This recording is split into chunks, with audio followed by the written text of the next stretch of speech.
Welcome to VAK's lecture. In this video, we will discuss about process control block.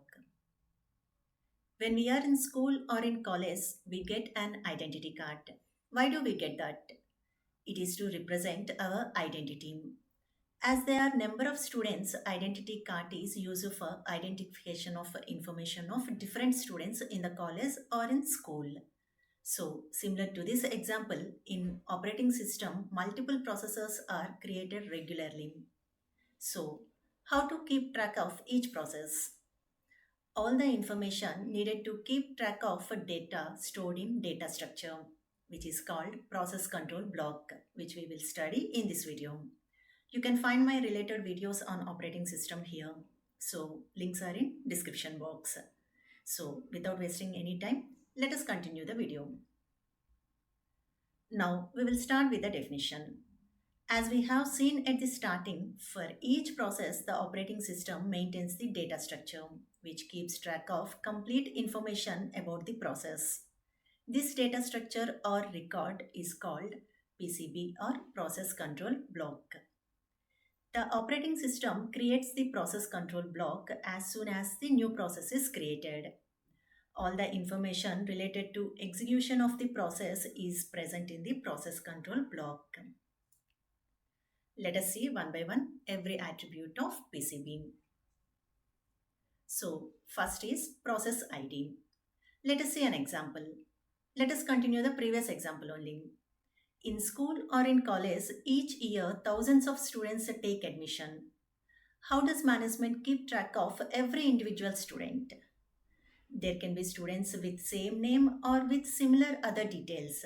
So, to uniquely identify a student, each student is given a unique number while registering to the school or college, generally called register number. So, similar to this, operating system or the CPU needs to identify each process uniquely. So, the process ID is assigned to the process as its unique identity. Process ID is a unique number given to a process by the operating system. Each process will have different process ID. Next is program counter. Let us consider a situation. While we execute the process, there are different instructions in it. Let us say there are 10 instructions present in process. 5 get executed and the process gets out of CPU for some IO operation, or any other operation gets in the CPU for execution, which happens in multiprogramming and multitasking. So, when the process comes back for execution, from where to start the execution? To solve this problem, program counter is used. It acts like a pointer. It contains the address of next instruction to be executed. So, when the process gets out and comes back, the CPU can start the execution where the program counter is present. This is all about program counter. Next is process state. A process can be in many states. Like, for example, if we consider a boy, he can be sleeping or running or standing or sitting.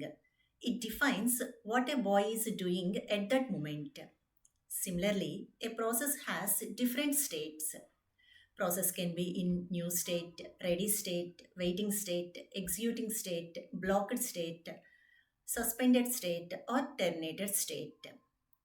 Like when the process is being executed by the CPU, it will be an executing state. Or when the process gets completely executed, it will be in terminated state. Or when the process is in the main memory ready for execution, it will be in ready state. So the process is currently in which state is present in process state.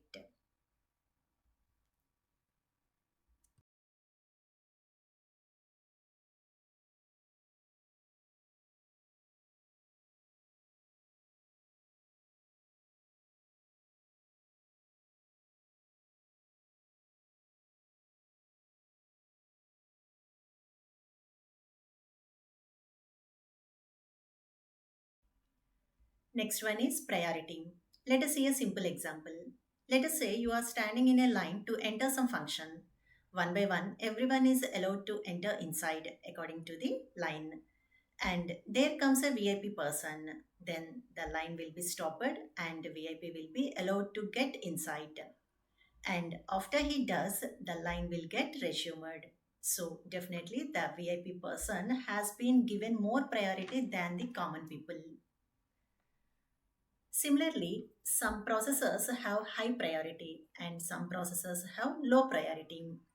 The operating system processors have highest priority and the user processors that we define have the lowest priority.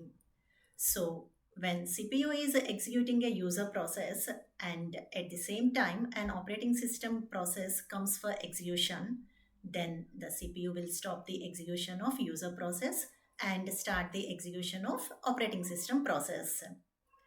As the priority of operating system process is high, this priority is stored in priority section.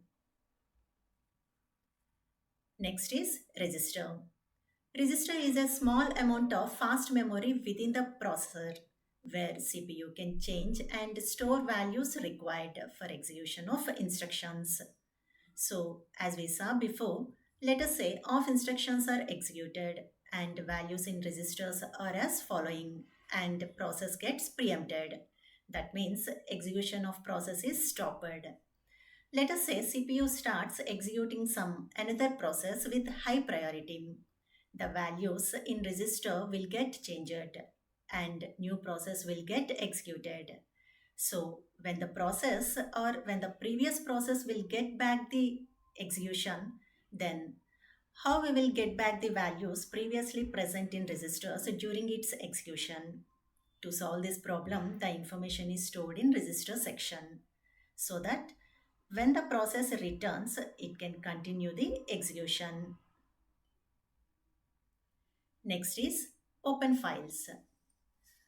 While executing any process, it will read some files or write some files as given in the instructions.